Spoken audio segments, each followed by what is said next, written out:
Uma letra N vermelha se desdobra em um espectro de cores. É noite. Pontos luminosos em meio à vegetação. Por que a Elisa desmembrou o corpo? Luciano Santoro no escritório. Porque ela precisava tirar ele do apartamento.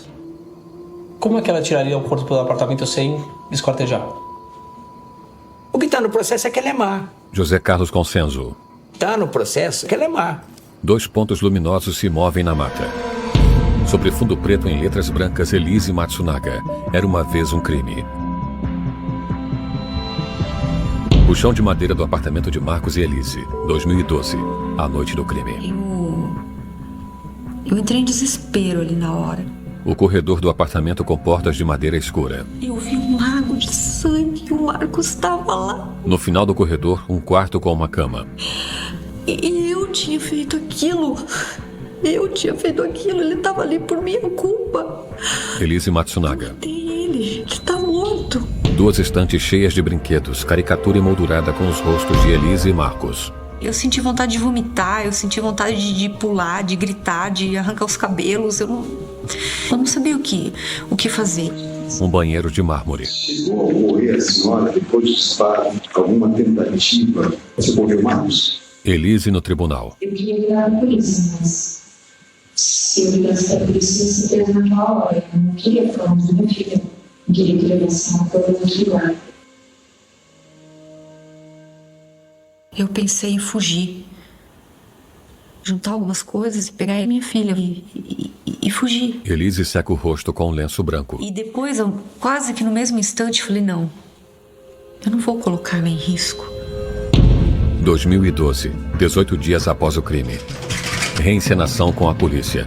No apartamento, Elise segura as 2 mãos de um boneco do tamanho de um adulto e o puxa. O desespero por manter a filha com ela, por proteger, ela levou a essa série de decisões equivocadas. Elise puxa o boneco. Ela arrastou o corpo por 15 metros até um quarto do apartamento, esperou 12 horas Lucas para Martins. esquartejar o corpo sem causar sangramento. E a senhora... No tribunal.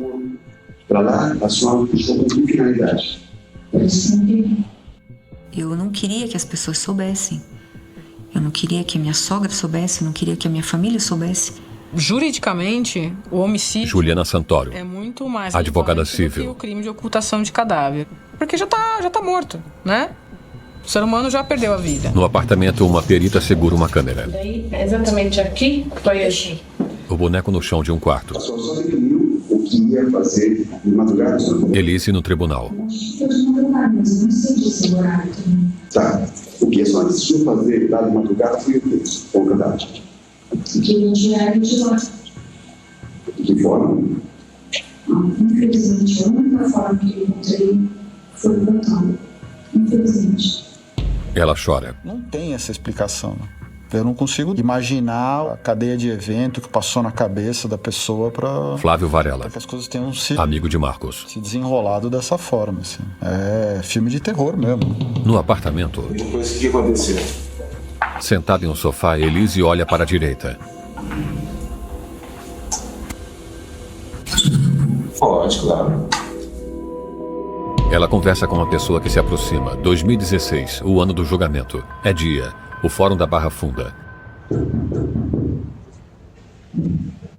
O senhor participou do exame necroscópico dessa vítima, Marcos Matsunaga? Sim, perfeitamente. E pelo que o senhor observou, a causa da morte foi? Olha, eu recebi segmentos do corpo que foram processados em tempos diferentes.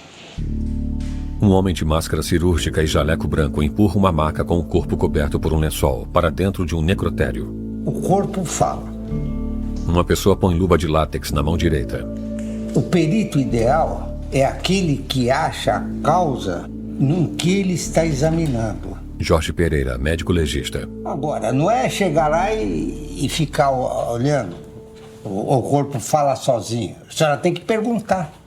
Chega perto do corpo e fala assim: ô meu irmão, esse negócio está trabalhoso, hein?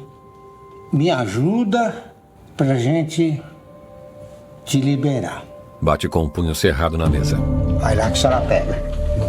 Pessoas tiram luvas sujas de sangue. Jorge Pereira sentado à mesa no escritório.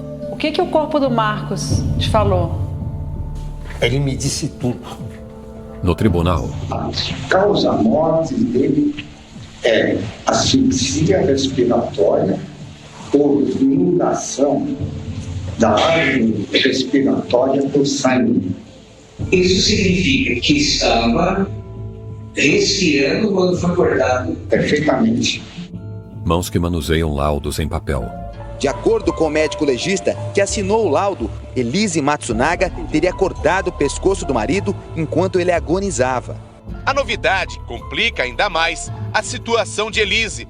Porque pode ter mais detalhe macabro ainda.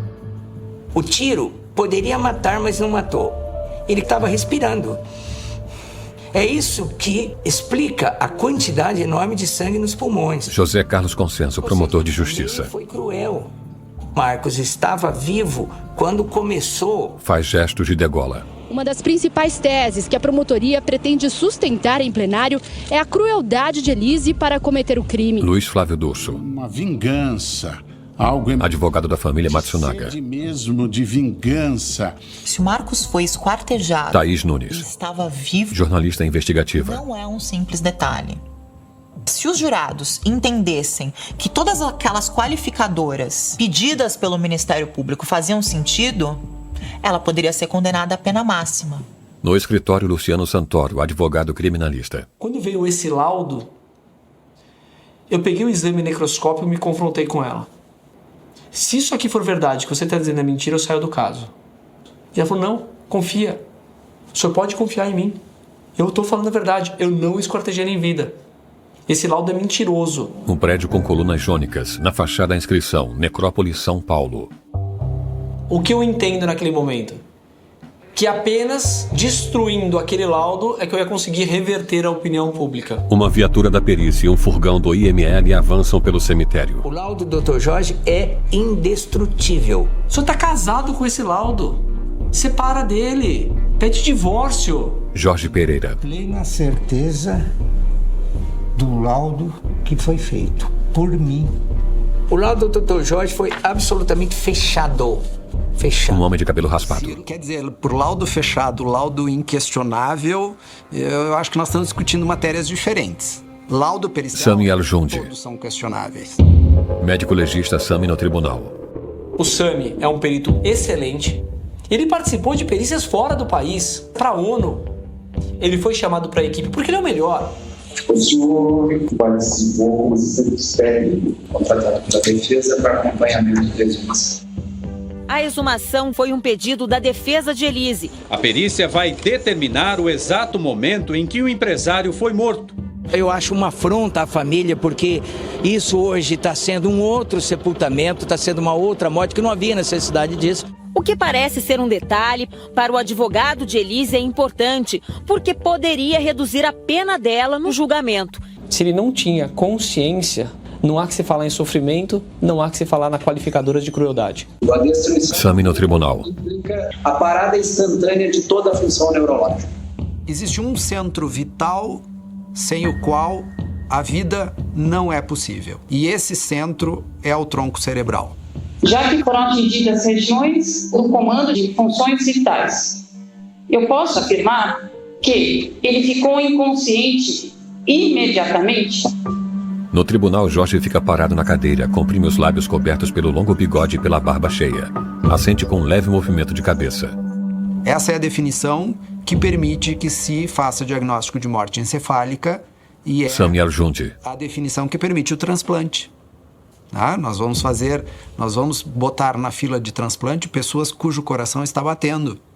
Então, ou nós concordamos com o consenso de Harvard de 68, que a lesão do tronco cerebral produz a morte, e produz a morte no momento em que o tronco cerebral é destruído, ou nós vamos ter que botar em questão, neste processo, todos os transplantes deste país. É dia. Com os cabelos presos e um rabo de cavalo, Elise caminha pelo acostamento de uma rodovia.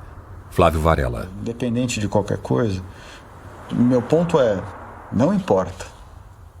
O que importa é que ali, para aquilo acontecer, Não foi um ato de medo, nem um ato de raiva, não foi nada disso, assim. Foi um ato de selvageria, né? De alguém que se desconectou da própria humanidade para conseguir terminar o processo todo. Elise se apoia na mureta de concreto e olha para um corpo d'água abaixo da rodovia. 2019, saída temporária. Elise se embrenha por uma mata fechada. Se eu tivesse o mínimo de raciocínio naquela hora, eu jamais teria feito isso. Em nenhum momento, em nenhum dia, isso se apaga da minha cabeça. Tá ali, guardado. Da mata olha para o corpo d'água. Eu já cheguei a sonhar com a cabeça dele falando comigo, por exemplo. Com a cabeça dele empapada em sangue e falando comigo. Fotos de cabeças empalhadas de antílopes presas a paredes. Em uma das fotos, Marcos usa óculos e roupas camufladas e segura uma bebê, que está com o rosto borrado. Atrás deles, 3 cabeças empalhadas de cervos. Por desespero, o ser humano acaba fazendo coisas impensáveis. Juliana Santoro. Mas o ser humano acaba recorrendo aos recursos que ele mesmo tem. Ela recorreu ao recurso que ela tinha, ao que ela sabia fazer. Fotos de Marcos e Elise com animais mortos. A gente viu aqui, mandando umas fotos, vocês em atividades de caça. Como que eram as atividades? Passavam o quê? Porco do mato, queixada, cateto, alguns viados também. E vocês dois prepararam um animal para cozinhar? Sim. No tribunal. Tiraram pele, o que mais? Pele, às vezes desossavam, cortavam. Elise anda na mata. Eu já cresci vendo abater galinha, abater um porco. Essa pessoa fala, nossa, você tá no meio do mato. Eu nasci nele. Pra mim é normal. É comum, não vejo nada de extraordinário nessa situação. Extraordinário pra mim foi ter vindo pra São Paulo sem conhecer nenhuma rua daqui. Isso é extraordinário pra mim. Foto de Marcos e Elise com um antílope morto. Uma coisa que me marcou é que ele falava assim: nossa, eu nunca encontrei uma mulher que não se importasse em caçar, ou pior, que fosse comigo. Nem imaginei que tivesse uma mulher assim. Pois é. Um terreno com vegetação baixa e folhagem seca caída. O prazer que eu sentia era andar no meio do mato, era procurar esse animal. Ouvir as árvores, ouvir os passarinhos. Ouvir um som e não identificar de imediato o que ele é. E ficar curiosa e ir atrás e... Mata fechada. Imagem com efeito da mira telescópica de uma arma. A olho nu, eu não conseguia vê-lo. Tá longe, uns 300 metros. E aí eu levantei a luneta. Um veado visto através da mira. E ele estava olhando para mim. Ele sabia que eu estava lá. Elise assente. O sol se põe no céu alaranjado. A tela escurece. É noite. Um foco de luz em movimento ilumina a vegetação. Depois que o animal é abatido, você precisa recolher ele da mata.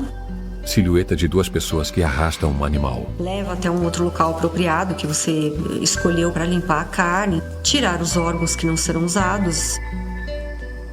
Lava a carne, corta. Foto de Marcos e Elise com antílope morto. E também tem toda uma técnica quando você vai tirar a pele, que é para fazer um troféu, por exemplo. Você não pode cortar no lugar errado, porque se você cortar no lugar errado, vai estragar aquilo. Foto de Elise que segura o chifre de um antílope e um rifle. Eu tenho o troféu empalhado em casa desse viadinho que eu peguei. Ele é bem bonitinho, até eu acho que ia causar impacto nas pessoas, porque tadinho, né, do bichinho, mas o meu objetivo não era matar ele, o meu objetivo era comê-lo, e eu sou carnívora. Olha para as unhas com um leve sorriso. E esse em especial, a gente comeu com molho de ervas. O lombo do veado com molho de ervas é muito bom. Recomendo. Paulo Scarpim, jornalista. Aquilo pra mim fez assim, nossa, mas claro, por que nunca ninguém pensou nisso, assim? Fazia muito sentido. Porque teve a teoria do curso de enfermagem e nada disso batia muito. Mas a questão a caça, sim. Juliana Santoro. Eu vejo nela uma psicopatia ou um transtorno psicológico sério. Eu vejo nela a Elise caçadora, que desesperada precisava se livrar daquele corpo naquele apartamento. O apartamento com uma cabeça empalhada de antílope na parede. Nuestra relación se enfrió después de una escena que gentilmente doña Elise Horácio Galhardo. me invitó a su departamento y mirando un cuadro, amigo do Marcos. digo, ¿por qué mataste? Un cuadro de un animal embalsamado. Digo, ¿por qué lo mataste? Para tenerlo más cerca. Ele projeta o corpo para trás e arregala os olhos. Na sala do apartamento, uma mesa de vidro e cadeiras com estofado branco. Fue durísimo, triste. Foto de Horácio com o casal. Marcos era mi mejor amigo brasileño. Hablábamos mucho de caballos, muchísimo de vinos. Tiramos juntos. ¿Qué nos gustaba hacer? Tirar juntos. Uma pessoa põe o carregador em uma pistola. Es una sensación de poder. Te exige la precisión. Em um estande de tiro, um alvo se move para frente. Casé una vez y erré el tiro. Me llamó la atención Marco. ¿Cómo vas a errar el tiro? No sé qué. Y dale, con él tuve que aguantar eso. Y me gozaba. Y me... Horácio ri. Uma pessoa põe munição no carregador. Uma pistola é engatilhada. Y él cometía el desatino de ir a tirar con su mujer, cosa que yo no sabía. Uma pessoa segura uma pistola com as duas mãos. Uma segunda pessoa a engatilha. Foi com ele que eu atirei a primeira vez, ele me ensinou. Me deu uma arma, inclusive, de presente. Vamos no stand, vamos atirar? Tudo bem, vou aprender. Eu gosto de aprender coisas novas. De costas para nós, uma mulher loira atira com revólver, pistola e rifle. Elise aprende e revela uma habilidade Luiz Flávio Durso. extraordinária. Como uma mulher comum. Horácio. Muy buena tirada. Elise no depoimento à polícia. Quantas armas você possui em seu nome, Elise? 4. 4 armas? Eu gostava muito da minha pistola. Eu gostava muito de uma submetralhadora, que era a do Al Capone. Era uma Thompson 45. Era muito gostoso de atirar com ela. Foto de Marcos e Elise com o rifle apoiado nos chifres de um cervo morto. Estuve con Elise en Mato Grosso. Le saqué la escopeta y me la puse bajo de la cama. Horácio aponta para o peito, ajeita o paletó e espalma as mãos com luvas pretas. Yo soy intuitivo. ¿Cuál era tu intuición sobre ella? Termina mal. Empezó mal y termina mal. No apartamento de Marcos e Elise, 3 quadros em uma parede de azulejos brancos. O bar na sala do apartamento. Eu tenho certeza que esse crime não teria ocorrido se não houvesse tantas armas dentro daquele apartamento. As armas eram espalhadas em locais que a gente tivesse acesso, caso alguém entrasse e a gente não percebesse, por exemplo. Eu via como uma coisa de defesa mesmo, principalmente numa cidade como São Paulo. Aqui na vizinhança, um repórter diante do prédio. Sabiam que Marcos e Elise eram tão ricos. O casal mantinha uma vida bastante discreta fora de casa, mas na intimidade, dentro daquela cobertura, era bem diferente. Numa adega climatizada, o empresário guardava 2,5 milhões de reais em garrafas de vinhos, caros e sofisticados. Uma sala guardava dezenas de caixas da marca mais cara de charutos cubanos, no valor de 500 mil reais. Foto de Marcos com uma jiboia no colo. Elise sentada em um tapete no quarto olha para a jiboia ao lado dela. E mais, eles eram ricos e ricos excêntricos. José Américo na sala de uma casa. Gigi. Não, o apelido da cobra era Gigi. Elise ri. Gigi.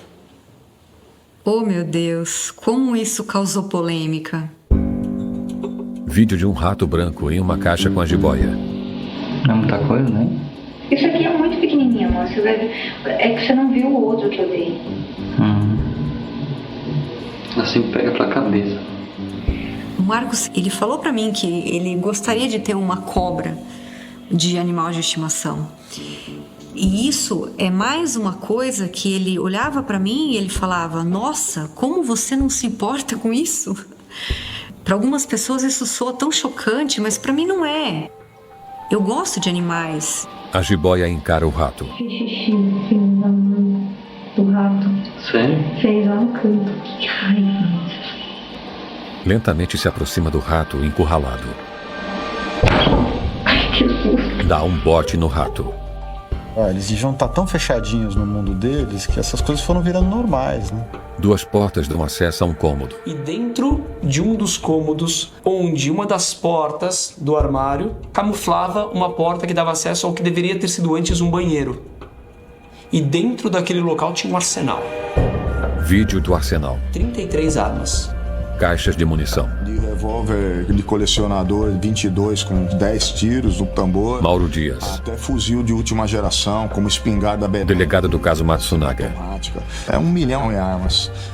Os investigadores de polícia pegavam as armas, queriam tirar foto. Eles ficaram extasiados. Um fuzil. Na hora que nós abrimos aquilo e olhamos, parecia a mulher entrando em loja de sapato. Submetralhadora Thompson em uma case. Flávio Varela. E a gente via que o hábito ia crescendo nele, né? Porque às vezes ele contava, olha, agora eu comprei tal coisa e não sei o quê, mas... Era um negócio que ninguém no grupo compartilhava, assim, velho. Pô, era um negócio dele, ele gostava. Quando a gente ia na casa dele, a nossa preocupação é que tivesse tudo trancado, né? As copas das árvores altas em contraste com o céu azul. Com roupa preta decotada, Elise caminha olhando para o alto. O acesso à arma, num determinado momento de uma briga, por exemplo, não é bom. Às vezes você vai agir e depois se arrepender. E aí não tem volta. Se você apertar o gatilho, já era. Em meio à mata, Elise segue olhando para o alto. Quem a inicia no tiro é ele. Luiz Flávio Dorso. A arma, a pistola 380... com que ele é morto, foi ele de presente para ela. Juliana Santoro. O destino do casal foi um destino traçado também por ele. Fotos, Marcos com um filhote de tigre no colo. Sorridente, Elise segura o filhote de tigre. José Américo Machado, amigo de Elise. As pessoas me perguntam, Elise agiu assim? E eu sempre respondo, Elise reagiu assim. Fotos de Marcos presos a cordas. Ele atravessa uma espécie de ponte no ar com finas toras de madeiras espaçadas com apoio para os pés. O Marcos era ciumento. Na faculdade, a gente fazia um grupo de estudo e ele perguntava pra mim, vai ter homem? Eu tenho. Tem os meus colegas que estudam comigo. Marcos ligava de 30 em 30 minutos, de 40 em 40 minutos. E Elise nos pediu um favor muito estranho. Que quando ele ligasse e ela atendesse, nós, homens, ficássemos quietos. Para que ele não ouvisse uma voz masculina perto dela. Vídeo de Marcos com a amante. Chegava a ponto de pedir para Elise, você tá com quem? Com fulana. Então passa o telefone para fulana que eu quero confirmar com ela se você tá com ela. Olha que absurdo isso. Eu tinha meu ciúme, lógico, eu gostava dele, eu não queria que ele saísse com outra mulher, né? Óbvio. Vídeo do detetive particular. Nessas imagens, o empresário é flagrado com outra mulher um dia antes de ser morto. A mulher que aparece ao lado de Marcos se chama Natália e é garota de programa. Ela divulgava fotos no mesmo site de acompanhantes em que Marcos conheceu Elise. Foto de Elise de Baby Doll. Vídeo do depoimento à polícia. Como é que você conheceu o Marcos? No site de relacionamento. Site de relacionamento de acompanhantes. De acompanhantes. Você era uma acompanhante? Sim. Isso. O Marcos já era casado nessa época? Sim. Você tinha conhecimento que ele era casado? Ele tinha filho? Não. Tinha. Já tinha um filho? Filha? Já tinha uma filha? Então você era uma amante dele, é isso? Sim. É isso? Elise engole em seco. As duas eram garotas de programa. Ele conheceu ambas através do mesmo site, saiu com ambas exatamente igual. Mauro Dias. A Elise, eu não sabia que a Natália era uma garota de programa, mas ela deve ter deduzido e falou, vai acontecer comigo o que aconteceu com ela. Ele largou a mulher para ficar comigo, ele vai me largar para ficar com ela. vai beber a água no mesmo copo. Luciano Santoro. Que ali deu uma... Raul Dias Filho, A Fortaleza. história de Natália é parecida com a de Elise. Assim como a colega paranaense, Natália deixou a casa da mãe e usou o corpo e a beleza para ganhar dinheiro em São Paulo. E foi assim que Natália também conheceu Marcos Matsunaga. Elise fecha os olhos brevemente e suspira. Humilhada, eu me senti como se não tivesse nenhum valor, como se eu fosse... só mais uma. Torce a boca. O sol brilha por entre nuvens pretas. É uma vida cíclica. Quando ele começa a sair com a Elise, ele era casado com uma filha pequena. Elise o encantou, ele tira ela da prostituição, transforma a vida dela realmente numa vida de princesa. A mesma coisa aconteceu depois. Luciano Santoro. Casado com a Elise, com uma filha pequena, ele começa a sair com a Natália. Documento escrito, pagamento mensal de R$4.000. A amante diz que Marcos pagava a ela R$4.000 mensais desde março e que ainda ofereceu R$27.000 para que ela retirasse suas fotos de um site que marca encontros com garotas de programa. A amante de Marcos relatou ainda que recebeu um carro de presente do empresário. Pajero, blindada, TR4, o mesmo carro que ele deu para Elise. José Carlos Cossenzo. Mas o que a Natália deixou bem claro é que ele estava apaixonado e, vendendo a empresa, eles iam se casar e ia mudar para Miami. Marcos com a amante Natália. O advogado de Natália disse que a relação dela com o empresário era mais longa do que foi divulgado. Elas eram namorados. Depoimento de Elise. Quanto tempo durou esse seu relacionamento com o Marcos durante a constância do casamento dele? 1 ano, 2 anos? 3. 3 anos você continuou saindo com ele e ele mesmo sendo casado, é isso? Ela sente com a cabeça. O advogado de Natália vai além e não descarta pedir uma parte da herança de Marcos Matsunaga para a Natália. Na minha opinião, ela tem direito. Ela amava ele. Segundo o acompanhante, o empresário dizia que seu casamento não estava bom, que brigava bastante. O Marcos silhueta de mulher. Dos problemas quando nós estávamos juntos, né? Ele falava que tinha receio que ela fizesse algo com ele e queria se separar o mais rápido possível para evitar. Em uma casa noturna, Elise sorri e acena. O Marcos, ele me contou uma história também quando eu o conheci. Depoimento de Elise. Ele chegava a comentar com você que o casamento estava ruim alguma vez? Sempre falou. Sempre falou desde o primeiro encontro? Todo mundo tem uma historinha para contar. Em primeiro plano, uma bailarina em uma caixinha de música. Ao fundo, foto de Elise e Marcos à frente de um castelo. Cecília Nishioka no tribunal, prima de Marcos. Já usou uma expressão que deixou a pessoa mais explicasse. Ele era um homem que toda mulher gostaria de ter. Porque sempre foi muito cavalheiro, então assim, ela não conhecia Cancún, então a gente foi para Cancún. Você vê que ele queria realizar as vontades dela, né? Imagina. José Carlos Consenso. Uma filha que casasse com uma pessoa dessa, é evidente que falou, olha, minha filha hoje está realizada na vida. Por quê? Ele era o típico cavalheiro. Ela nunca sentava em nenhum lugar se ele não puxasse a cadeira e colocasse a cadeira para ela sentar, para abrir a porta do carro. Luciano Santoro. Quando ele gostava de uma coisa, ele gostava muito daquela coisa. Muito, muito. Ele não tinha um pouco de vinho. Ele tinha 2 adegas enormes de vinho. Ele não tinha uma arma. Ele tinha um arsenal. Ele não tinha um charuto, ele tinha uma adega de charuto, eu nem sabia que existia adega de charuto. Então tudo ali era superlativo. O que a gente percebeu é que quando ele gostava da pessoa, ele gostava muito da pessoa. Ele colocava a pessoa num pedestal enorme. Ao mesmo tempo, quando ele já não gostava mais da pessoa...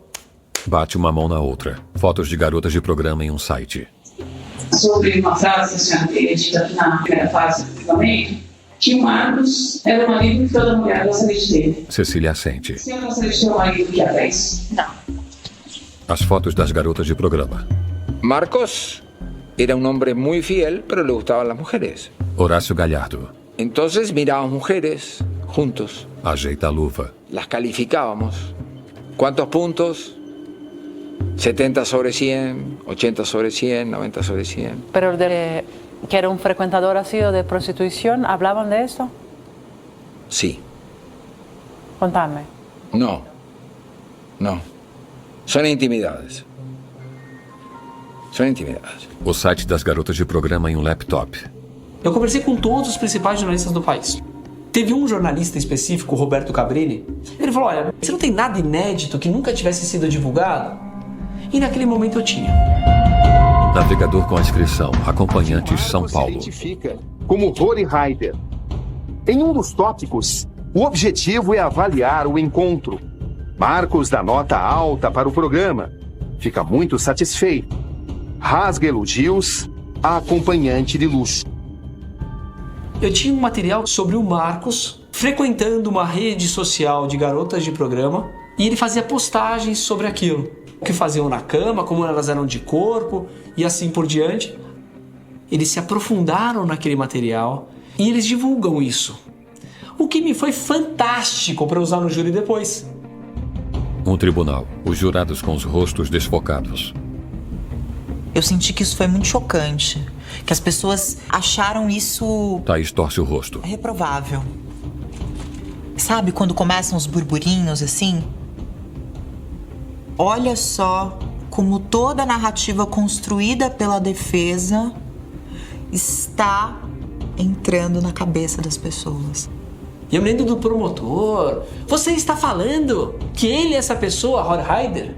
E minha resposta eu falei, eu não, quem está falando é o Roberto Cabrini. Luciano dá de ombros. Ele pegou o nickname, eu não posso garantir. Se ele garantisse que era do Marcos, era uma prova lícita.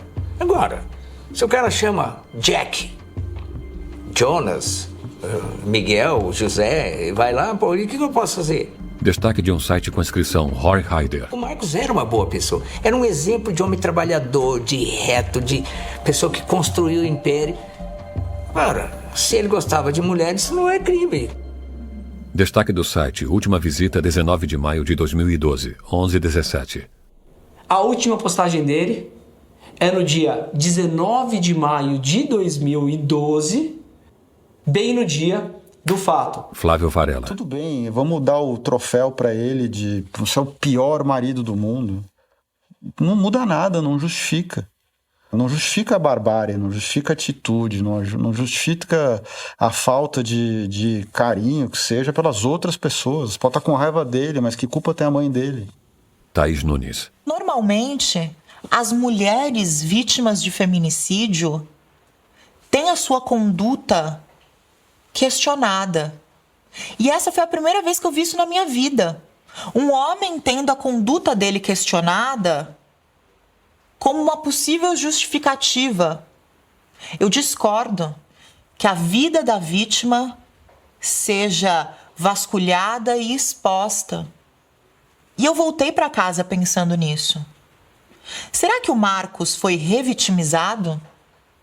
Porque se fosse o oposto, se fosse um homem sendo julgado pela morte de uma mulher, eu certamente criticaria esse tipo de estratégia. É noite.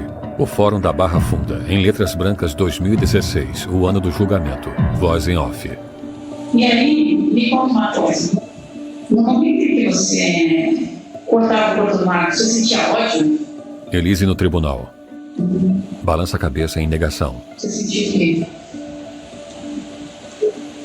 Chora e cobre o rosto com lenço branco. Elise passou mal e pediu para sair da sala quando eram exibidas as fotografias do corpo de Marcos. Como é possível esquartejar o marido, o pai do seu filho? Roseli Soglio. Qualquer mãe desesperada faria exatamente o ato. Advogada de Elise. Matar? Matar. Esquartejar? Qualquer pessoa desesperada no lugar dela faria o que ela fez. Elise no tribunal. No julgamento estava todo mundo à espera dessa resposta. Sempre foi a explicação que eu quis ouvir dela. É muito difícil para mim ter que relembrar todas as coisas, ter que relembrar tudo o que aconteceu. Elise na reconstituição. Para a promotoria, a dificuldade da ré confessa em detalhar como se livrou do corpo de Marcos Matsunaga é um indicativo de que ela teve ajuda. No depoimento, a polícia passa o lenço no rosto. Por mi experiencia militar, Horácio Galhardo. es una acción planificada. Y no se planea con uno. Se puede hacer un rasguño, un borrador, una persona. pero otro lo tiene que ver. Vinheta do telejornal da Record, reportagem do dia. Agora sim a reportagem que eu estou prometendo desde o começo do programa e que vai chamar a atenção não só de São Paulo, afinal de contas o crime aconteceu aqui há 4 anos, mas também de todo o Brasil. Esta mulher, Elise Matsunaga. Será possível uma mulher dessa, magra, pequenininha, ter cometido todo esse crime sem ajuda de ninguém? Olha, eu tenho quase certeza que essa mulher não agiu sozinha. Não agiu sozinha. Escrevam aí que um dia toda a verdade criminal vem à tona. Ninguém tira da minha cabeça que essa louca não agiu sozinha em esquartejar aí o cara. Essa é a minha opinião. Aliás, tem alguns policiais que participam dessa opinião minha. É noite, tráfego leve de carros em um longo elevado, voz em off. Se a senhora tentar movimentar sozinha uma pessoa desmaiada, não estou falando nem morta, Jorge Pereira. a senhora vai ver a dificuldade que a senhora terá. Uma pessoa engatilha uma pistola, Paulo Scarpim. Parece um pouco ingênuo e um pouco machista imaginar que uma mulher não teria tido capacidade de cometer um crime que um homem sim. Folhagens através da mira telescópica. Eu, como perito, não sei qual foi a técnica utilizada. Ele tinha secção abdominal. Jorge Pereira. Não havia lesão de vísceras, alças intestinais, fígado. Uma estrada de terra. Quando a gente olhou aquilo, pô, será que isso aqui não é um boneco e a gente tá passando vergonha aqui? Porque parecia algo de cera e não havia sangue. Lucas Martins, repórter. No esquartejamento tem muito sangue. Isso prova que a pessoa sabia o que estava fazendo. Com certeza. Profissional. Cara que entende. Silhueta de 2 pessoas que arrastam um animal, Paulo Scarpim. Ela tinha habilidade com faca, ela sabia separar, desossar, fazer uma série de coisas que eu imagino que não tenha sido tão diferente assim. A anatomia de um animal de grande porte, um ser humano, tem diferenças. Então, é um caso que Jorge Pereira coça a testa. deixa dúvidas. Thaís Nunes. Porque se ela tivesse um cúmplice, a versão da defesa de que não houve premeditação mudaria completamente. Elise com os lábios comprimidos. Se eu não tivesse feito isso, talvez eu olhasse pra mim e eu falava, não, você não foi capaz de fazer isso. Não foi você. Mas foi. Fui eu que fiz. Esboça um sorriso. Fui eu. Pajeiro escura no trânsito. Por que ela vai indicar quem a ajudou se não vai melhorar a sua situação e pode prejudicar o terceiro? José Carlos Consenso. O próximo passo é ele identificar essa pessoa. 2016, a busca pelo cúmplice.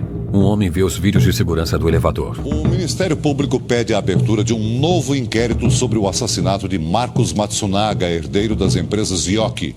Para o promotor José Carlos Consenso, Elise Matsunaga mentiu em parte dos depoimentos. Estou requisitando a instauração de inquérito policial para identificarmos uma terceira ou terceiras pessoas na cena do crime. Eu tenho uma certeza técnica que havia uma outra pessoa. É noite. O prédio com a fachada branca. Eu posso falar o seguinte. Jorge Pereira. Há 2 tipos de corte. Telejornal. O Instituto Médico Legal observou que os cortes na região abdominal e membros inferiores foram precisos e parecem ter sido feitos por alguém com noções de anatomia, enquanto os cortes nos membros superiores apresentam retalhos de pele, indicando dificuldade ou desconhecimento anatômico da região. Não é possível que uma pessoa corte aqui e não tenha técnica. Indica o ombro. Aí no fato de cortar vem o espírito, ilumina e ela tem a técnica para fazer aquilo ali. Elise com um olhar distante. Eu não sei como te explicar, porque eu não estava preocupada em fazer um corte assim, um assado. Aquilo para mim simplesmente aconteceu. Vídeos de segurança do elevador. A polícia fez uma varredura nas imagens do condomínio onde o casal morava. A partir do momento que o corte no corpo sugere que teve a participação de um cirurgião, Lucas Martins.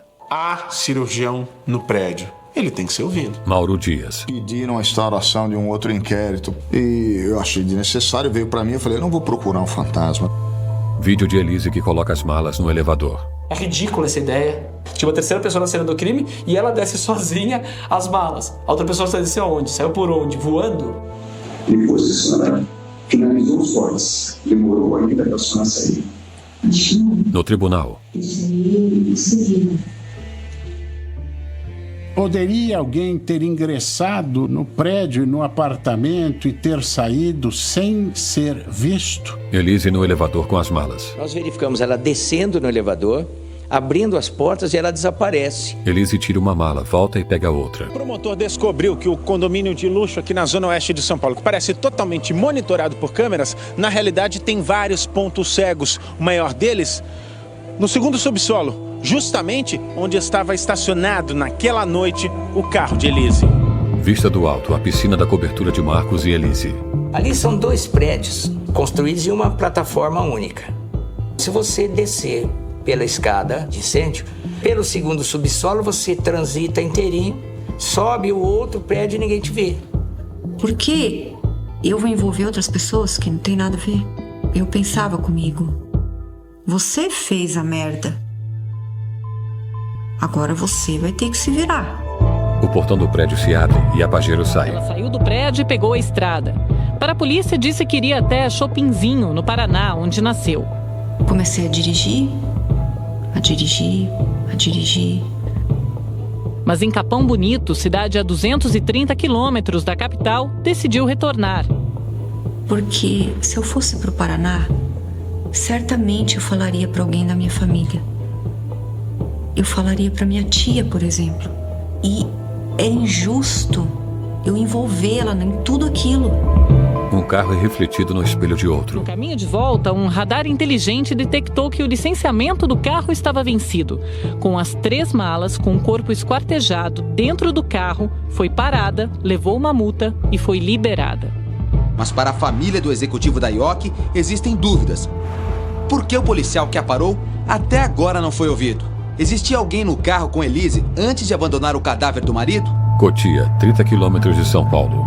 Peritos do Instituto de Criminalística, guardas civis que participaram da ocorrência e o promotor do caso refizeram todo o trajeto percorrido por Elise. Viaturas na estrada de A terra. nova reconstituição foi feita para que os peritos calculem o tempo gasto em cada local onde as partes do corpo do empresário foram deixadas. Peritos na estrada. Eu rodei tanto, eu ia para um lado, eu ia para o outro, eu entrava numa estrada, eu saía, eu voltava, eu não sei como eu cheguei lá.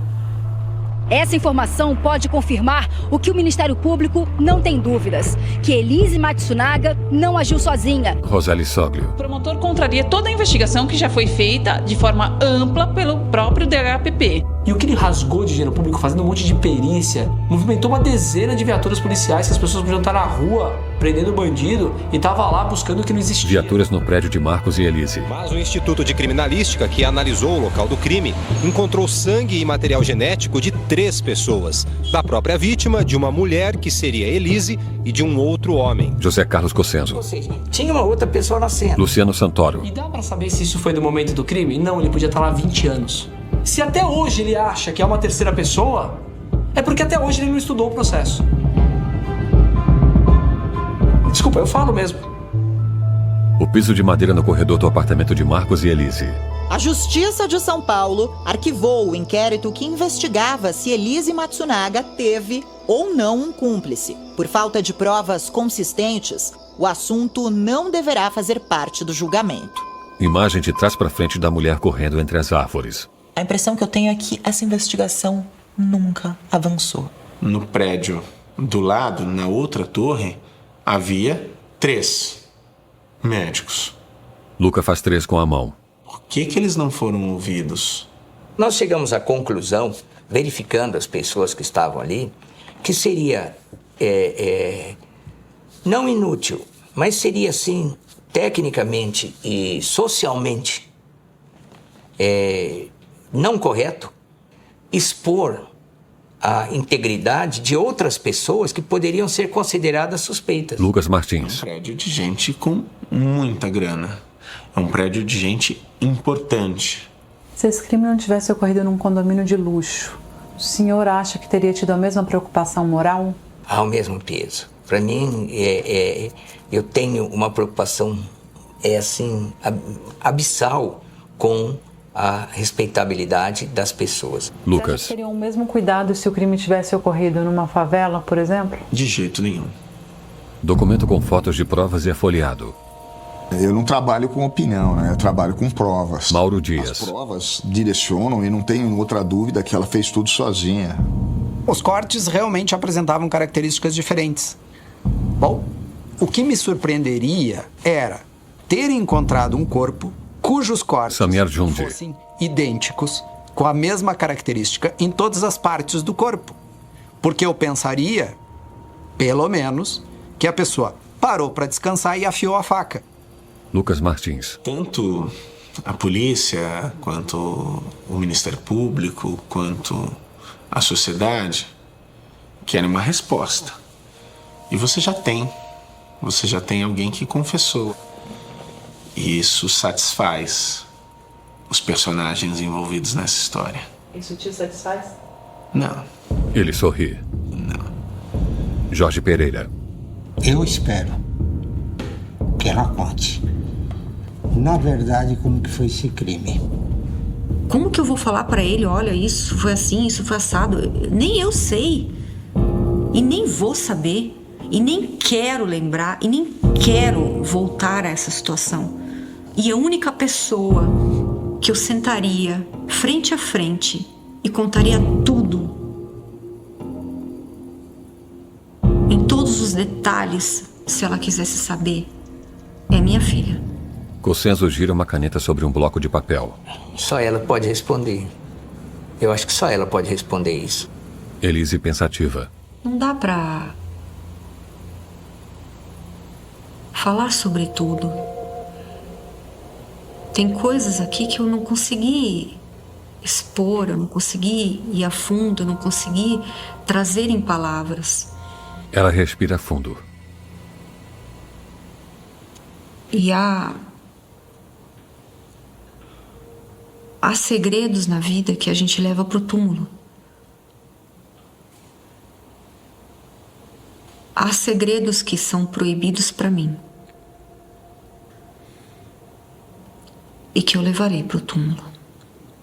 Olha em nossa direção, pisca e desvia o olhar. Não serão ditos aqui. Em nenhum momento. É dia.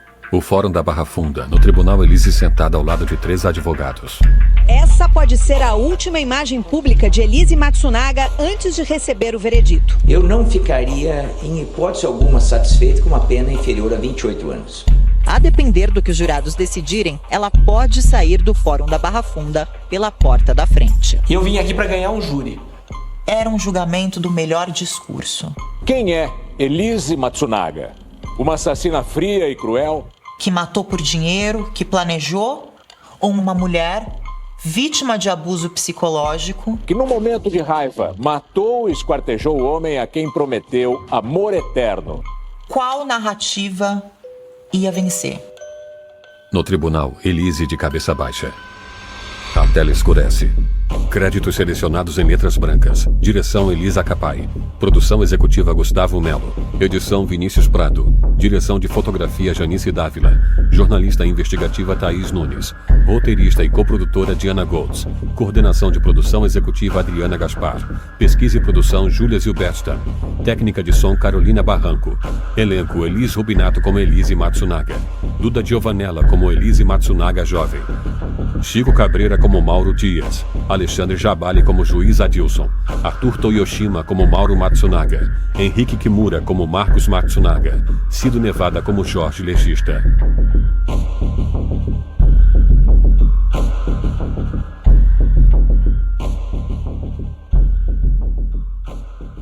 O filamento de uma lâmpada se ilumina. Logotipo Boutique Filmes.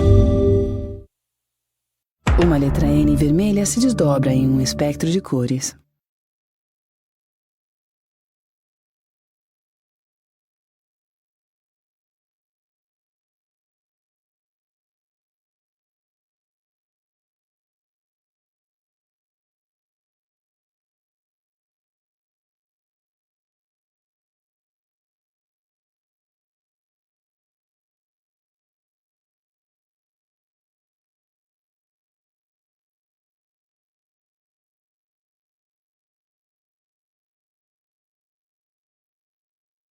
Uma letra N vermelha se desdobra em um espectro de cores.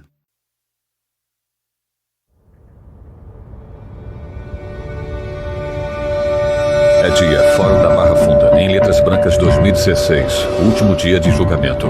Vozes em off. O julgamento de Elise Matsunaga entrou na reta final. Depois de 7 dias de julgamento, esse já é considerado um dos maiores julgamentos de São Paulo. Eu sabia que teriam repórteres lá, mas não imaginei que fosse tudo aquilo. Esta fila nos corredores do Fórum Criminal da Barra Funda é para acompanhar. E eu, inclusive, até me perguntei por quê. Elise pensativa. Por que será de tanto interesse? Que pena merece a mulher que matou o marido. Elise matou o marido por dinheiro. Era garota de programa de luxo. Uma das assassinas mais conhecidas do país. E teve alguma jornalista que falou assim, caramba, esse é o último dos crimes famosos que tá indo a julgamento. E ela falou assim, bom, a gente vai precisar bombar outro crime agora. Assim. Paulo Scarpim, jornalista. Uma sensação meio assim, cara, é um pouco o poder da imprensa, assim, é um crime célebre, é um crime que a gente, de alguma forma, fez acontecer. Sobre fundo preto em letras brancas, Elise Matsunaga, era uma vez um crime. Imagens de Elise em um telejornal. Afinal, quem é Elise Matsunaga? Para encontrar essa resposta, fomos até a cidade onde ela nasceu. Chopinzinho fica na região sudoeste do Paraná, a 400 quilômetros. Eu fui para Chopinzinho... Thaís Nunes, jornalista investigativa. Diante de uma casa, Thaís bate palmas. A chegada de uma equipe de televisão, com todo aquele aparato, as câmeras, microfone, chamou a atenção. E a minha estratégia, a princípio, foi ouvir pessoas ligadas a Elise, mas que não fossem da família dela. Uma rua com sobrados comerciais, Chopinzinho, interior do Paraná, voz em off. Eu conheci a mãe dela, eu não sabia que era mãe dela, né? Ela nunca comentou, né? Deu o motorista lá, falou, essa aí é a mãe daquela mulher lá que matou o homem lá em São Paulo. Uma senhora branca com cuia de chimarrão. Eu fui ver, eu falei, nossa, a mãe dela bem morena e ela era, assim, uma pessoa, parece tão bonita, né, assim, olhar, né. Pregadores em um varal. Trabalhava junto com a irmã dela lá no hospital. Só lembro que apareceu lá as imagens dela levando as malas pro, como é que fala, eu esqueci. Uma jovem ao lado de um Fusca. O elevador, né? É a cena que a gente viu lá, né? Que ela tinha esquartejado, mataram esquartejado. Só isso mesmo. Ficou uma coisa falada aqui? Porque Ficou porque ela era daqui, né? Ficou bem falado. Ficou bem falado. Ela olha para um cachorro no banco de trás do Fusca. Como é que ele ameaçou ela e fez alguma coisa? Ela foi se defender. Tem tudo isso também, né? Álvaro Scolaro, prefeito. Falava em Chopinzinho, muitas pessoas associavam ao caso Elise Matsunaga, a mulher que picou o ioki. Imagens da cidade. É uma cidade muito pequena.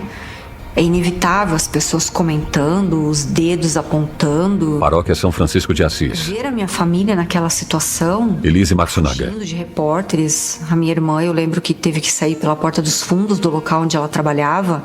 No telejornal, Thaís se aproxima de uma casa. Ir até a casa onde a Elise cresceu foi a última coisa que eu fiz. Uma casa simples de tijolos aparentes. E eu acho que o repórter desenvolve alguma coisa instintiva. Fala com um homem. Atrás aqui de algum familiar da Elise Matsunaga, morava aqui, né, na rua.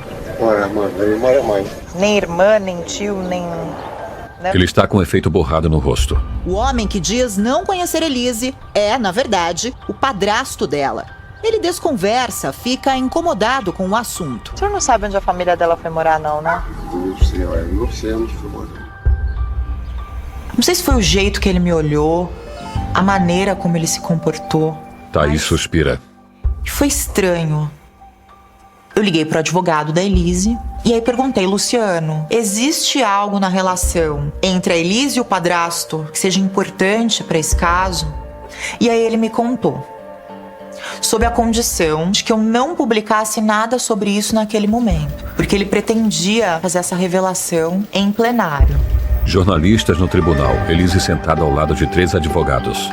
A minha estratégia no júri era mostrar para os jurados quem foi a Elise. Luciano Santoro, advogado criminalista. O possível para afastar os jurados da ideia que eles viram na TV. O tribunal. Quando você tem um processo que é largamente Luiz Flávio Durso, com antecedência, advogado da família Matsunaga. Vem com uma carga de informação que ele recebeu lá atrás. No tribunal, Elise bebe água. Luciano Santoro. Ou seja, eu precisava humanizar a Elise para os jurados. Elise no visor da filmadora digital.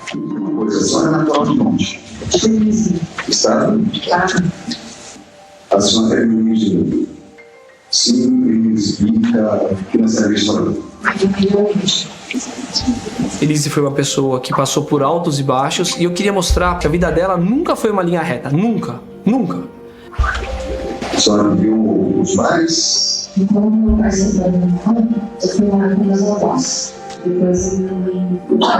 O que eu precisava mostrar para os jurados? Que aos 3 anos de idade ela foi abandonada pelo pai. Fotos de Elise com aproximadamente 3 anos. A mãe teve que mudar de cidade para buscar trabalhar como empregada doméstica na capital. Quando a mãe retorna, ela retorna com o padrasto. O padrasto vai para dentro de casa, já longe dos olhos dos avós e da tia. Em primeiro plano, uma cerca de arame farpado. Ao fundo, árvores. Em letras brancas, anos 90, uma teia de aranha presa ao arame. A situação que eu vivi com o meu padrasto, eu não desejo para mulher nenhuma, eu não desejo para pessoa nenhuma.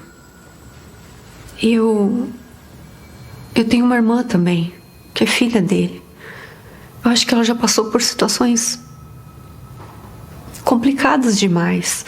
Dessa história ter vindo à tona, de ter emergido dessa forma.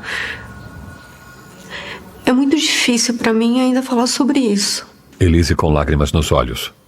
E foi dentro de casa? Foi. Rosas vermelhas em um quintal. 2 cachorros presos atrás de uma cerca. Essas coisas, elas não acontecem de uma hora para outra. Surgem situações que a gente não percebe. Eu lembro que uma vez me chamou a atenção porque ele foi trocar a fechadura do banheiro. E ele instalou aquela fechadura de uma forma que não dava para trancar por dentro. Então eu teria que usar o banheiro e eu não podia trancar. Tinha que só encostar a porta. Várias vezes em que eu acabava de entrar no banheiro, ele abria a porta e fazia de conta que tinha sido... Ai, desculpa, eu não sabia que você estava aí. Uma escova de cabelo ao lado de uma janela com vidro fosco. Até um dia que eu estava tomando banho, 15 anos eu tinha. A janelinha do banheiro é uma basculante, é uma janela pequenininha. Mas tinha uma árvore no lado de fora. E eu vi ele me olhando. Eu olhei a janela e eu falei, nossa, mas quem tá aí? Eu nem percebi que era ele na hora. E eu saí correndo do banheiro, eu me enrolei na toalha e... Elise boca aberta. Aí ele chegou... Luminosidade fraca através de uma cortina. Um vão no piso de madeira da casa. E me agarrou. O céu diurno através de uma janela de madeira aberta. Uma cortina recolhida com um nó. Do lado de fora, árvores. Vozes em off. Um episódio de violência sexual com a Elise? Eu sempre desconfiei, né? Ela só foi afirmar isso anos depois, né? No tribunal, Roseli respira fundo. Ela fica parada, sentada diante do microfone. Comprime os lábios. Teria sido o padrasto dela. Roseli com olhar baixo. Em primeiro plano, ripas de madeira. Ao fundo, árvores. O caso da Elise não é um fato isolado. A cada hora, 3 crianças ou adolescentes são abusados no Brasil. Em 75% dos casos, o agressor pertence à família da criança. Um corredor escuro. Ao fundo, uma janela em uma casa com uma fachada cinza. Eu quis esfregar minha pele até sangrar. E eu achava que eu tinha culpa daquilo. Eu olhava pra mim e eu sentia vergonha de ser mulher. Eu fiquei com raiva de Deus.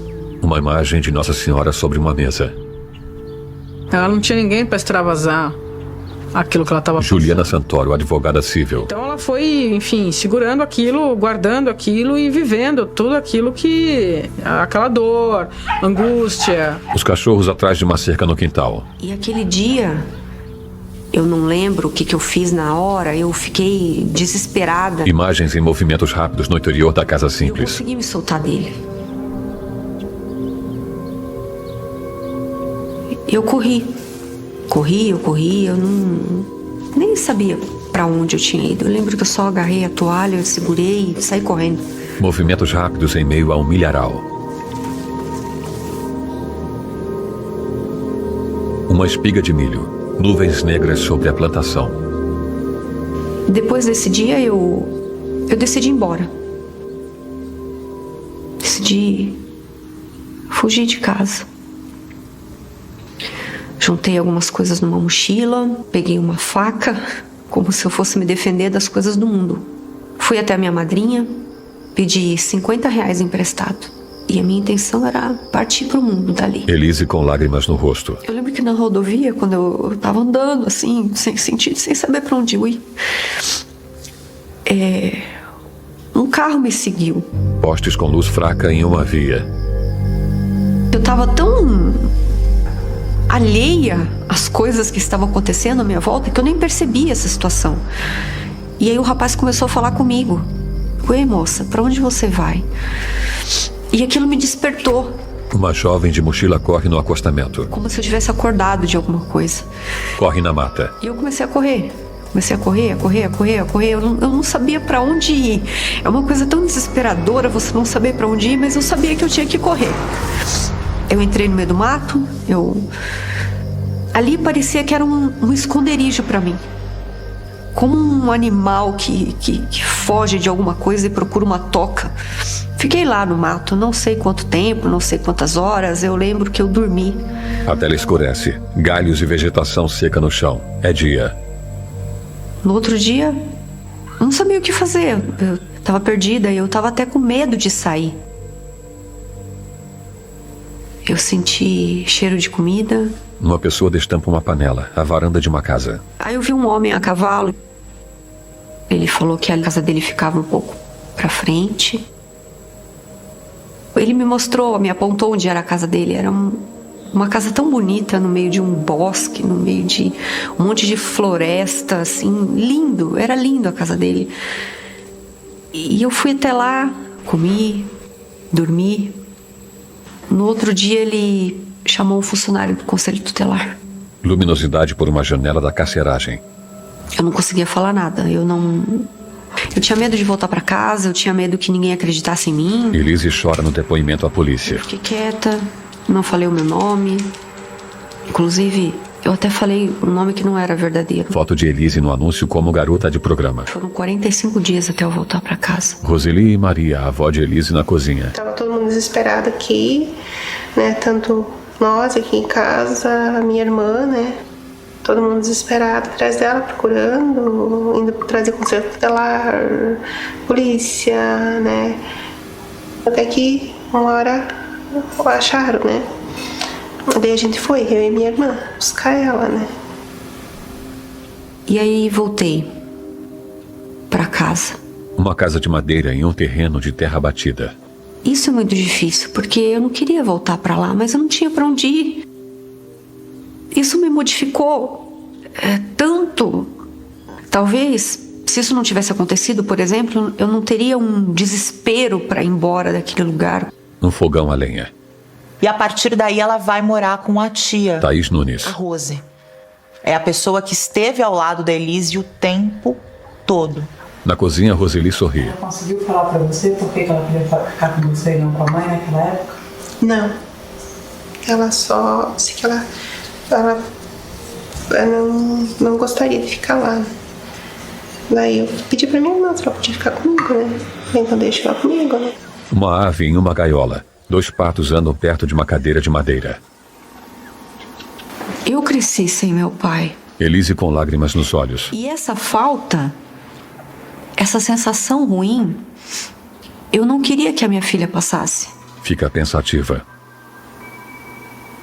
Isso me influenciou muito a eu manter o meu casamento, mesmo não estando tão bom, principalmente depois que eu descobri a primeira traição e que eu descobri a gravidez, que eu já tinha tomado a decisão de me separar, mas me influenciou muito. Eu queria que a minha filha crescesse com um pai diferente de mim. No tribunal. Se você não queria que sua filha tivesse o mesmo que você, ficar sem pai, por que você o matou? o que você vai falar quando tiver oportunidade para dizer por que matou e cortou o pai dela? Qual o motivo? Elise leva o lenço à boca, baixa e suspira. Eu vou pedir perdão. Eu vou pedir perdão e vou contar o que aconteceu na hora oportuna. Agora é uma criança. Elise de cabeça baixa diante do microfone no pedestal. Posso dispensar desse momento? Posso? Mais uma pergunta, senhor? Mais nada? Juliana Santoro.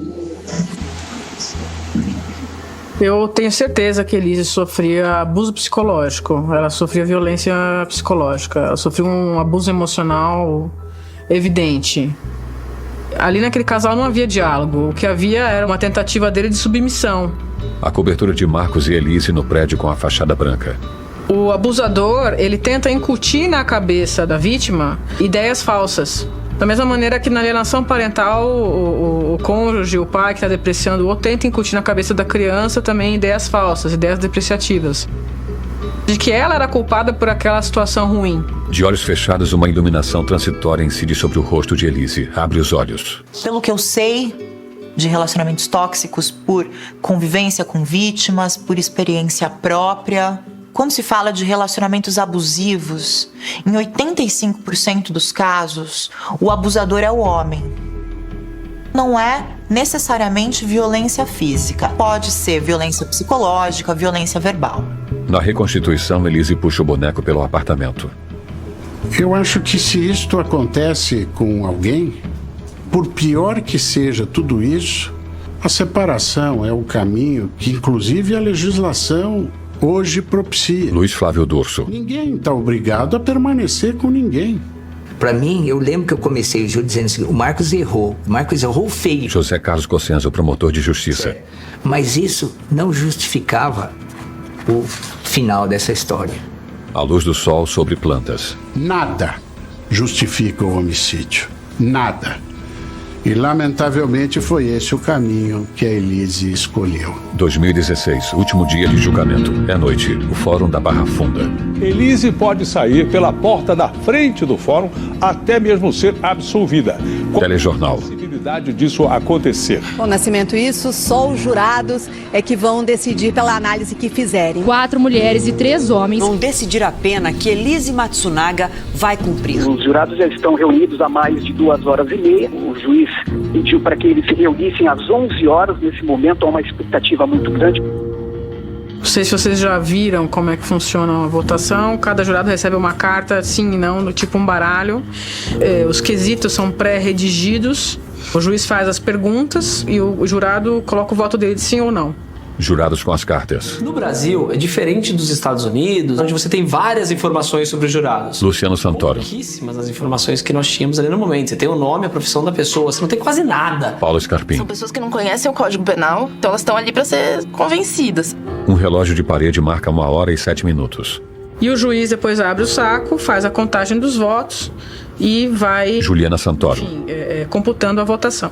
O conjunto destas respostas é que definirá se aquele indivíduo que está sendo julgado é culpado ou inocente. Se for inocente, o assunto está resolvido. Se for culpado, o juiz precisará estabelecer a pena. José Carlos Cossenzo. Você vai passar a secreta, que vota o primeiro quesito, autoria e materialidade. Não tem ninguém que a adrenalina não vai lá assim, o coração foi puff, puff. Uma pessoa com as mãos dadas bate os dedos. O relógio marca 1h50. Eu lembro disso, de ter esse momento que todo mundo teve que sair da sala e a gente ficou muito tempo dentro da salinha dos jornalistas e conversando, dividindo o que sobrava de comida ali, porque a gente já tava ali há muitas horas. Tava muito tarde para pedir pizza, porque já era quase 2h, assim. E neste momento, atenção, neste momento as portas aqui do plenário foram abertas e a qualquer momento vai sair a sentença de Elise Matsunaga. Jurados se sentam. Elise pensativa. Esses minutos e segundos, eles são intermináveis. Parece que demorou mais do que os 8 dias que eu estive lá. É uma ansiedade tremenda, é uma ansiedade enorme.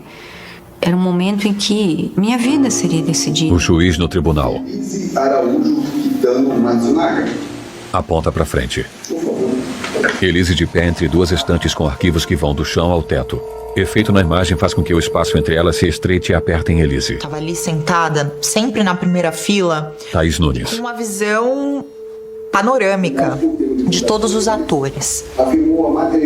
O meu íntimo, eu tinha convicção de que ela seria condenada. Eu vou dizer uma coisa, eu nunca senti medo em plenário. O juiz no tribunal. Antes dele dar a pena, ele vai falando das qualificadoras e dos votos dos jurados. O júri entendeu que... Paula Scarpim em um escritório. Conforme o juiz ia explicando, foi ficando claro que duas das qualificadoras não foi aceita pelo júri. O Conselho de Sentença reconheceu que todas as qualificadoras apenas a consistente recurso impossibilitante da defesa da vítima. Sorridente, Luciano senta na cadeira do escritório e ajeita o paletó. Na sala de casa, Juliana sorri. Ela foi acusada por um homicídio triplamente qualificado. Luiz Flávio Durso. Motivo torpe, cruel e que dificultou a defesa da vítima. Os jurados não reconheceram tudo isso. Cossenza com a testa apoiada nas mãos. Reconheceram só a situação que dificultou a defesa da vítima. Elise de olhos fechados. Os jurados decidiram que ela não matou por motivo torpe e que o meio não foi cruel, pois Marcos não estava vivo quando foi esquartejado. Paula Scarpim.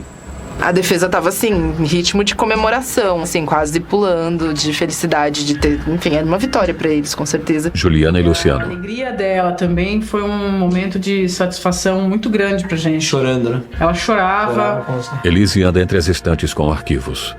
A defesa estava comemorando e a acusação indignada, só que quando veio a pena, imediatamente mudou, assim. Cossenzo ergue a cabeça, Durso com o indicador sobre os lábios. A pena final, quem estabelece é o juiz. No tribunal, o juiz bebe água e lê um documento.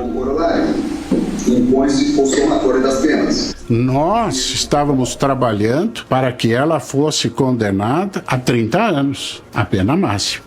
Com o total assim, 19 anos, 11 meses e 1 dia de reclusão. Cossenzo mexe em uma caneta e olha em nossa direção. Luiz Flávio Durso. A pena dela ficou em praticamente 20 anos. Patrícia Cadice. O juiz fixou a pena máxima que ele poderia fixar. Advogada da família Matsunaga. Foram afastadas 2 agravantes. No tribunal, os jurados ficam de pé. É noite. A fachada do Fórum da Barra Funda. Ninguém saiu satisfeito. Thaís Nunes. Um queria que ela saísse pela porta da frente e o outro lado queria que ela tivesse a pena máxima. A pena aplicada pelo juiz não refletiu a decisão dos jurados. Ele subiu demasiadamente essa pena, não havia a menor necessidade, não foi isso que o corpo de jurados entendeu. Luciano. No processo como um jogo, é inegável que a defesa ganhou. É inegável que a defesa ganhou esse processo. José Carlos Cossenzo. Ela levou 19 anos, quase 20 anos, né? Se isso for realmente uma vitória, eu imagino se fosse derrota. Sorri e mexe em documentos sobre a mesa. Eu não acho que ganhou o caso porque eu queria a qualificadora. O que houve foi um erro brutal dos jurados. Luiz Flávio Durso. Eu não acho que o júri seja ganhar ou perder. Eu não... Senão fica uma coisa pessoal. As estantes com arquivos. Quem está em julgamento lá não é a defesa, não é a acusação. Elise anda entre elas. Eu submeti a família, se eles tinham interesse em recorrer para aumentar a pena. E a posição da família foi de que a justiça havia sido realizada. Os cabelos se partem do rosto de Elise. Publicada no plenário 10. O juiz. 2 horas e 8 minutos. No dia 5 de dezembro de 2016, Adilson Palposse Simone, vice-presidente. Tenham todos uma boa noite. Está encerrado. Ele baixa o pedestal do microfone, senta-se e mexe em documentos. E aí o juiz fala 19 anos, o que você sentiu? Nossa. Elise fica pensativa. Faz que não com a cabeça. Eu só conseguia sentir e imaginar e fazer as contas de quanto tempo eu vou demorar para ver minha filha. Quanto tempo e quantos dias eu vou precisar ficar lá para encontrá-la novamente. Vistos de baixo para cima, muros altos, uma cerca e uma torre. Um helicóptero voa no céu noturno. Em primeiro plano, grades. Ao fundo, uma mulher de cabelos presos conduz uma mulher loira com uniforme bege e as mãos algemadas. Um corredor escuro. A prisão é um inferno. Grades no meio do corredor. Há coisas que só uma cela pode fazer. Em uma cela, uma cortina feita com cobertor encobre parcialmente uma cama. Eu morei em celas com mais uma, eu morei em cela com 6, eu morei em cela com 8 pessoas, eu morei em cela com 18 pessoas. Uma janela gradeada. As pessoas lá estão numa condição de sobrevivência. As grades no corredor, voz em off. A gente tem que saber também quem é essa população prisional. 3 a cada 10 desses presos sequer passou por julgamento. A gente está falando de homens e mulheres Thaís Nunes. que estão encarcerados antes que a justiça decida se eles são culpados ou inocentes. Essa população, em sua maior parte, é formada por pessoas pobres, negras, e que estavam traficando pequenas quantidades de droga. Então a Elise é um ponto fora da curva. Luiz Flávio Dorso respira fundo. O dilema da humanidade é como punir. No começo era pena de morte. Ajeita os óculos. Num dado momento da história, a humanidade descobriu que ao matar o condenado, matava-se a sua força de trabalho. Vista de baixo uma escada caracol. Então a história da evolução da pena é uma história de descoberta de que, ao invés de matar o condenado para puni-lo, podia puni-lo mantendo-o vivo, trabalhando. Os degraus da escada. Isto com a influência da Igreja Católica, que tinha nos seus mosteiros espaços onde o indivíduo que transgredia deveria ficar rezando. E esta ala do mosteiro chamava penitenciária, onde haviam as celas para pagar as penitências. Concertina no muro da penitenciária de Tremembé. Uma guarita no muro, voz em off. Eu aprendi a costurar lá. Fabricar uma calça, por exemplo, uma camisa. Elise. E permitia com que eu saísse da cela e para ir num lugar onde eu estava fazendo algo e eu estava trabalhando. Eu era útil de alguma forma. Inscrições escavadas em uma parede do corredor escuro. Uma cestinha amarela de plástico pendurada em uma cela. Eu fui visitá-la uma única vez. René Henrique Gotts, reverendo da igreja. Chorou. E ela chorava muito quando falava da filha. Em uma cela, uma detenta se mexe na cama e deita virada para a parede. Quando ela nasceu, ela era tão frágil. Elise chora. Tão pequenininha. Eu queria colocá-la numa redoma, sabe? Mãos de uma detenta que pega um álbum de fotografias. Por ironia do destino, eu mesma quebrei essa redoma. No álbum, fotos de Elise criança e dela com a filha no colo. Eu tenho uma ligação espiritual com ela. Eu sei que eu irei vê-la novamente. Torço para que isso aconteça. A mão direita da detenta que escreve em um caderno. Não vai ser fácil. Mas esse é o meu próximo objetivo. Cobertores com quadriculados escuros pendurados na cela. A tela escurece.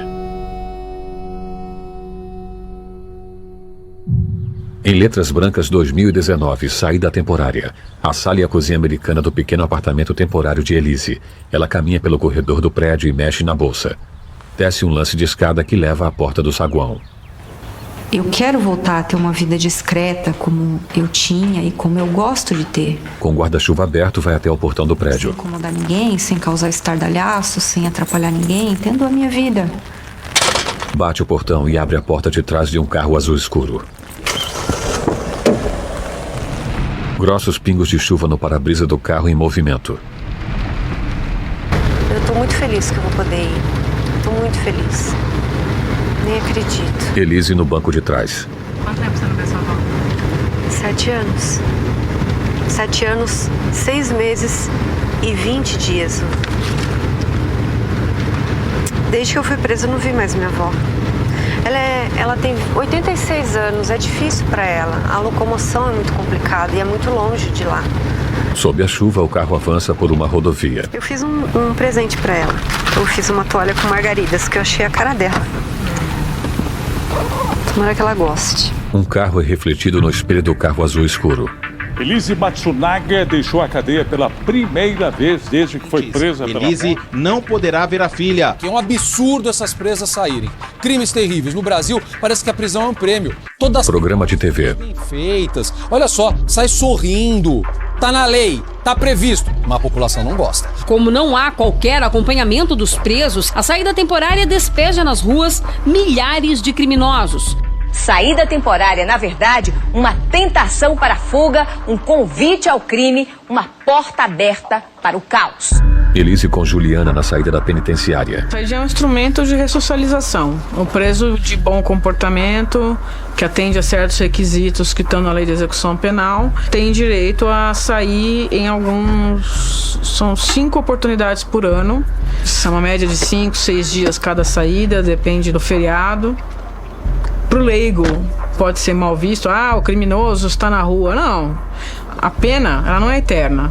A pessoa foi julgada e faz parte do instrumento chamado pena, a ressocialização, para que essa pessoa volte para a sociedade. Luiz Flávio Durso. O condenado, ele tem que se adaptar paulatinamente à vida em liberdade, sob controle do Estado, para que ele tenha melhores chances de ter, a partir dali, uma vida sem risco de cometer mais crimes. A penitenciária de Tremembé. O fato da Elise, ela tem direito. Isso é um direito que a lei pôs para ela. José Carlos Cossenso. Colocou à disposição. Péssimo. Eu acho que é péssimo. Se ela cometeu um crime em 2012...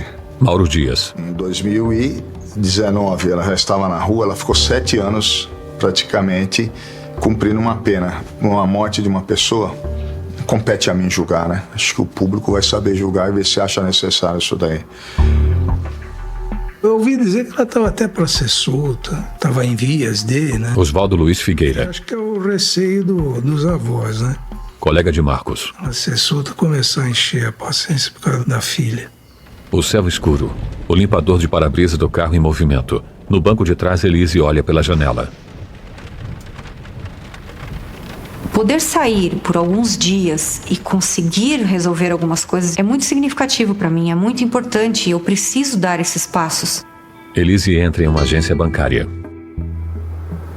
Ela aproveitou para resolver a vida dela, dar passos para encaminhar o futuro dela, ter condições de poder ver a filha novamente. Em uma máquina grua, pega um bicho de pelúcia. A Elise tem a lucidez e a consciência de que ela quer e vai, aos poucos, buscar reconstruir os laços afetivos dela com a filha dela. Juliana Santoro. Então eu acho que a Elise merece todo o meu trabalho, todo o meu empenho para que ela tenha essa chance. Em um escritório, sentados frente a frente, Juliana e Luciano olham para laptops. A Elise, hoje, ela está com o poder familiar dela sobre a filha suspenso, que significa ela não pode exigir as visitas nesse período. Isso foi logo depois do crime, foi logo depois que ela foi presa. Esse era um cenário diferente. Lá em 2012, não havia ainda julgamento, não havia ainda certeza sobre o que seria apurado. No escritório.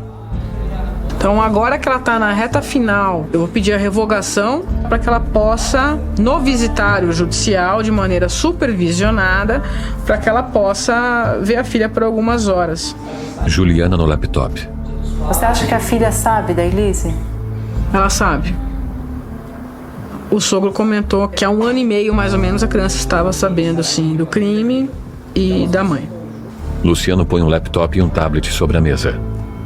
A Elise revela que agora o objetivo dela é ter direito, se não aguarda, a pelo menos ver a filha.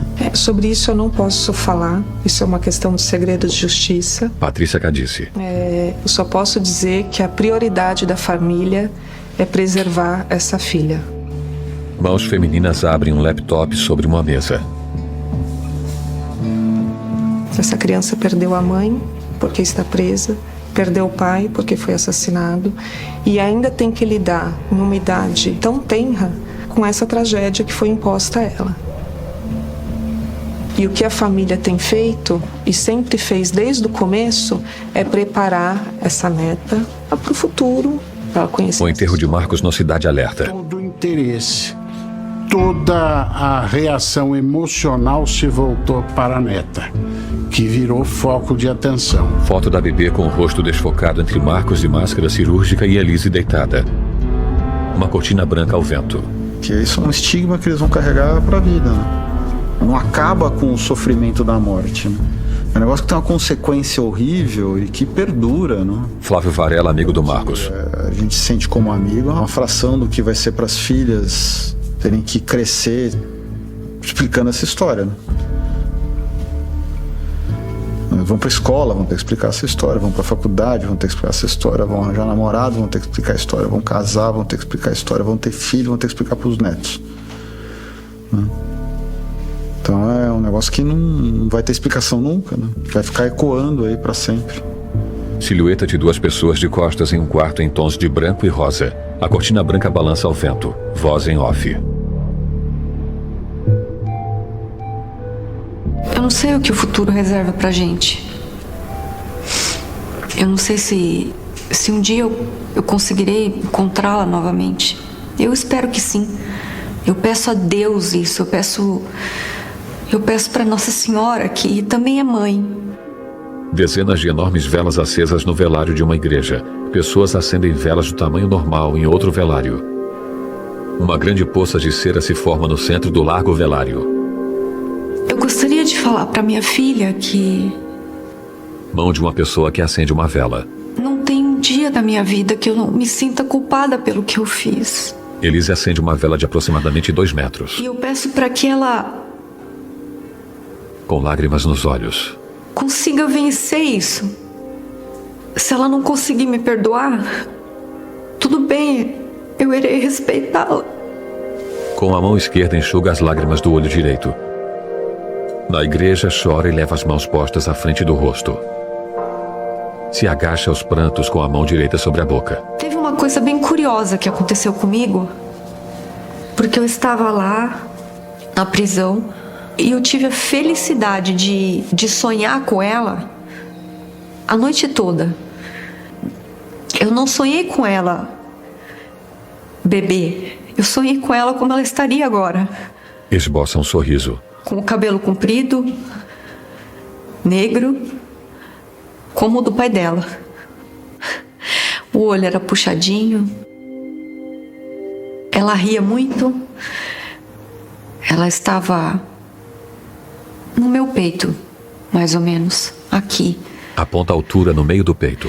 Eu nunca senti tanta paz na minha vida quando eram os momentos em que eu segurava ela nos meus braços, em que eu olhava para ela. A imagem que eu tenho dela é dessa forma ainda. Eu não sei como ela está. Na igreja, Elise, perto do velário com as mãos postas, ergue a cabeça e faz o sinal da cruz. O rabo de cavalo balança ao vento. Ela sai. A tela escurece. O sol por entre nuvens brancas. Gramíneas tremulam ao vento. Uma spin preta avança por uma rodovia margeada por vegetação baixa e postes. No banco de trás, Elise olha pela janela.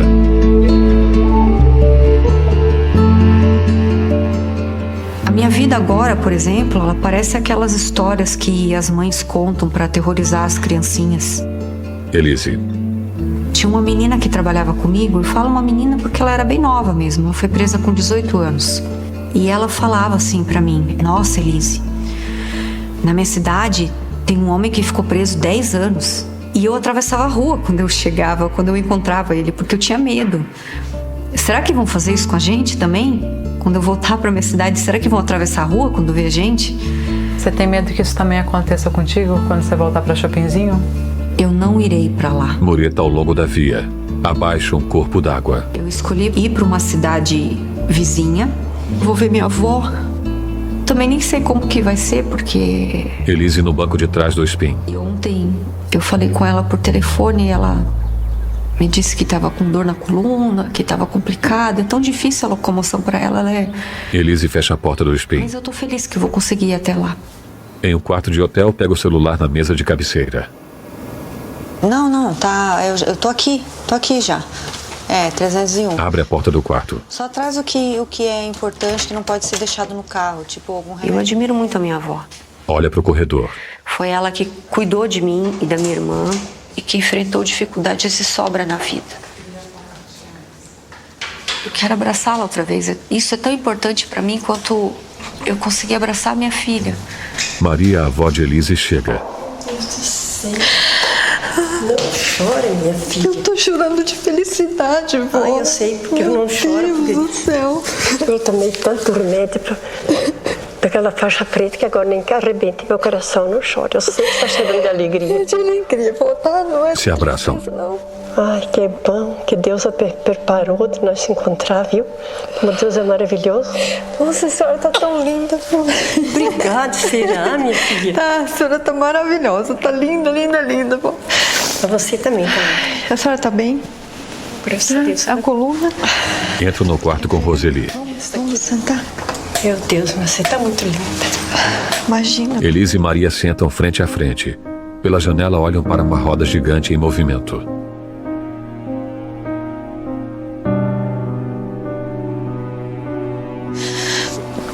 Eu sempre vou amar a senhora. Sempre, sempre, sempre. Eu tava com tanto medo de não conseguir ver a senhora de novo. Ah, mas Deus preparou, minha filha. Eu rezei todos esses anos para que eu pudesse encontrar com ela mais uma vez na minha vida. Para que eu pudesse falar para ela do meu coração que a sua neta está aqui, vô. Eu fiz um negócio pra senhora, espero que a senhora goste. Dá uma sacola para a avó. Tira uma toalha de dentro. Eu bordei. Sei que eu bordei. Ela errou, né? Errou muito.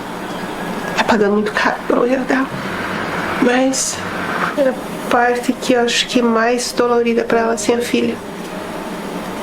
Acho que é ali que é o preço maior que ela tá pagando. Roseli e a tia de Elise sentada à mesa na cozinha de casa. Espero que um dia a filha dela entenda e perdoe ela. Posso ouvir o lado dela. Posso ler as cartas que ela escreveu, né, pra ela. As coisinhas que ela fez pra ela, né. Eu gostaria de um dia poder mostrar tudo isso pra ela, né.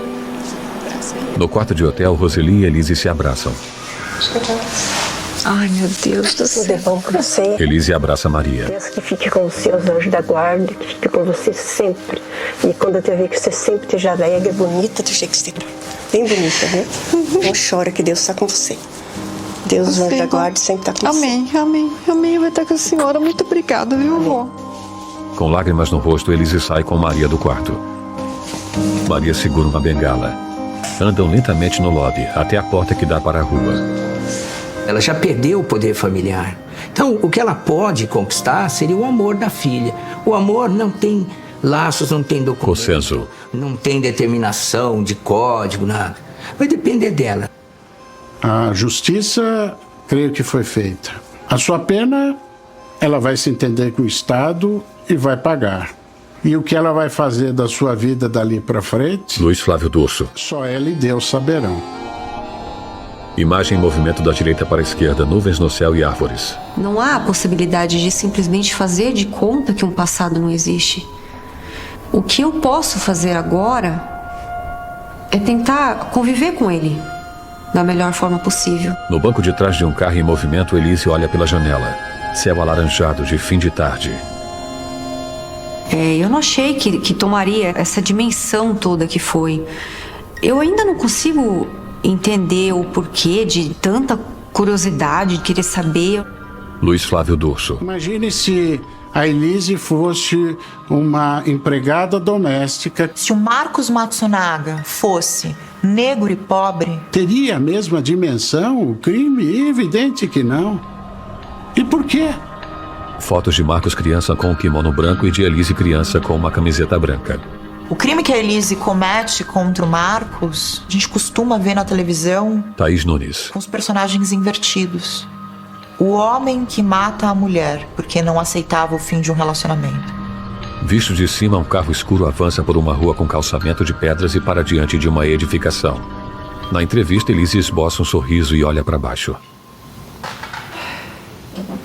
Para terminar a entrevista, tem algo mais que você gostaria de falar?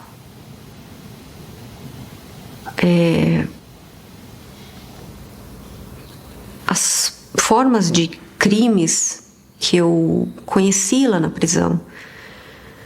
Tem crimes muito mais bárbaros e difíceis do que o meu, muito mais chocantes do que o meu, mas ninguém comenta sobre eles, ninguém fala sobre eles, porque a vítima não era abastada, a vítima era uma pessoa comum, pobre. Será que se tivesse sido ao contrário, por exemplo, eu tivesse perdido a vida nessa situação e não o Marcos, ele estaria aqui falando isso? Estaria um monte de holofotes em cima dele, ou querendo saber da vítima, Elise? Quem seria eu?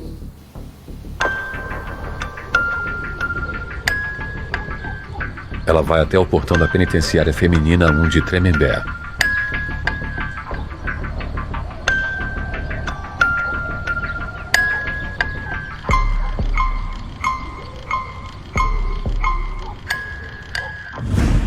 O corredor escuro com grade. Créditos selecionados em letras brancas. Direção Elisa Capai. Produção executiva Gustavo Melo. Edição Daniel Grispum. Direção de fotografia Janice Dávila. Jornalista e investigativa Thaís Nunes. Roteirista e coprodutora Diana Goltz. Coordenação de produção executiva Adriana Gaspar. Pesquisa e produção Júlia Zibertson. Técnica de som Carolina Barranco. Elenco Elis Rubinato como Elise Matsunaga. Duda Giovanella como Elise Matsunaga Jovem. Chico Cabreira como Mauro Dias. Alexandre Jabali como Juiz Adilson. Arthur Toyoshima como Mauro Matsunaga.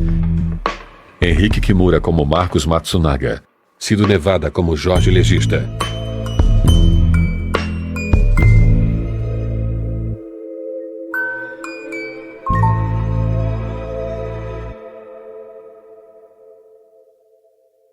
O filamento de uma lâmpada se ilumina.